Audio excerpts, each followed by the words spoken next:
All right, like I said, double feature time. Quiet Place Part 2. Let's get into it. Okay, so A Quiet Place Part 2, if that wasn't obvious enough, is the immediate follow up to the fantastic 2018 original movie Quiet Place, directed by John Krasinski, Jim from The Office. I know he's trying to shed that moniker, but I mean, that's how we all know him, at least for now. I am a huge fan of the first Quiet Place. I thought that was a fantastic horror movie, a great family drama. It was just through and through a great, great time. And that so I obviously created a tall order for this movie, and this movie delivers. Very, very worthy sequel. It was just getting out of the gate. It wastes no time getting into the gear from the start of this movie through to the very end. It is firing on all cylinders. This movie was so much fun. Um, Capitalized on everything that made the original one great, which I think a lot of sequels fuck up nowadays. They don't really, they try to recreate what made the first one successful, and then they just kind of just drive it into the ground. No, this one takes what we all really loved about the first one, and that's present, but it's not run into the ground. They actually take it, expand upon it, grow it, and expand this universe, and it just everything worked. It all worked so well, and I had such a great time watching this movie.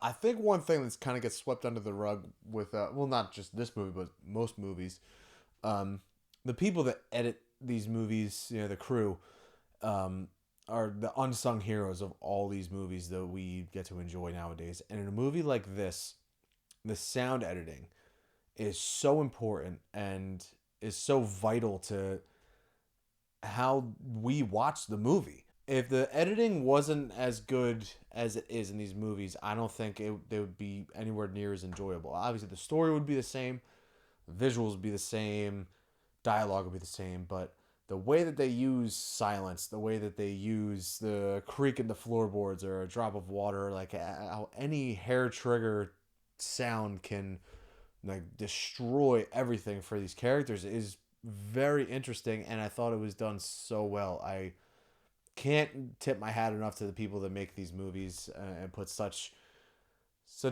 time and effort and attention into every little minute detail, especially in a movie like A Quiet Place.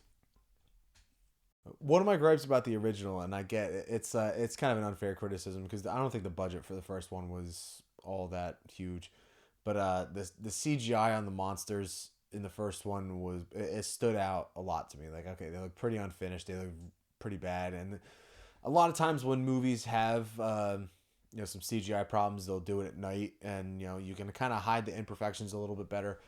But there was a couple shots in the original one. They're just zooming right in on like the monster with its head splitting open, and it just didn't look good at all.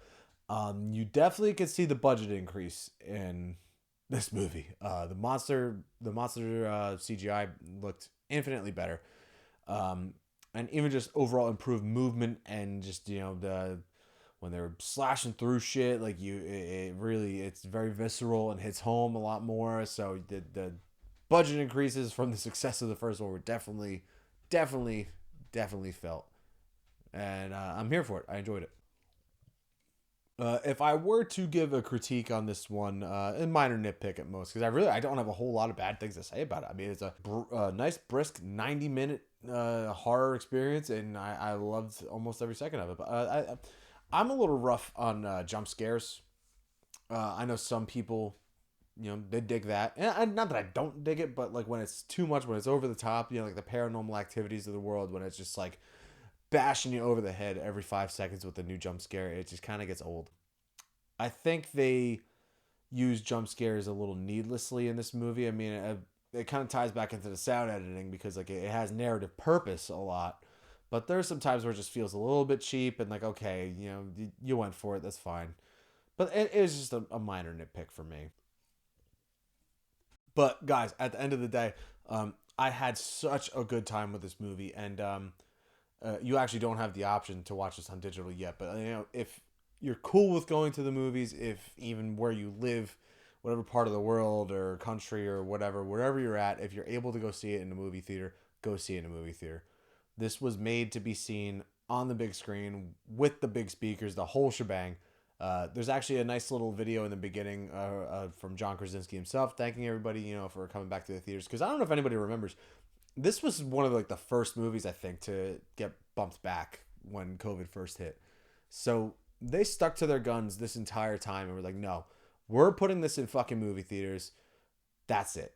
End of story. And they stuck to their guns, and now they had the biggest opening of, second biggest opening besides Godzilla vs. Kong in the pandemic era. Like, hats off to these fucking guys. And I know nowadays a lot of, the average Joe doesn't really seem to care that much about the cinematic experience, but really, these movies are meant to be enjoyed at the movie theater. So please, I implore you, if you are comfortable, if you are able, don't wait for this to come out on digital. Go see it in the theater. That is the way it was meant to be seen, and I highly doubt you will be disappointed. If you are, sue me. All right, that's it. So, A Quiet Place Part 2, fantastic time. Really, really enjoyed it. I give it a 4.2 out of 5 brews. Also, before I go, quick shameless plug. I assume you guys enjoy my take on things if you're subscribed to my channel here and you watch my show. So if you want to hear more of my take on different things, still movies, but not entirely movies. My wife and I actually just started a podcast called The Brittany and Shane Show.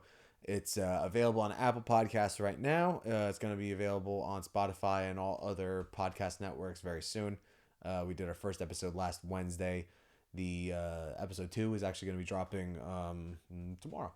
So, if you're interested in stuff like that, we talk about everything: movies, entertainment, pop culture, music, beer, virtually anything. Nothing's off the table besides politics. We don't talk about politics on that show. But yeah, please, if you're a podcast listener, go out. Right now, you can go on Apple Podcasts, look up The Brittany and Shane Show. It's on there right now. If you can, check it out. Leave us a 5-star rating, give us a nice review, blah, blah, blah. And also, while you're at it, if you're watching this, I assume you enjoy it. Please like, subscribe, share it around. Leave your thoughts on The Quiet Place Part 2 in the comment section down below. Anything you want to say. Not even thoughts on the movie. You just want to say something. Let's just start a conversation. Let's just get the ball rolling here. So, and I appreciate you guys checking out my channel, taking the time. It's good to be back. So, Quiet Place Part 2. Go check it out if you can. I'll see you next time.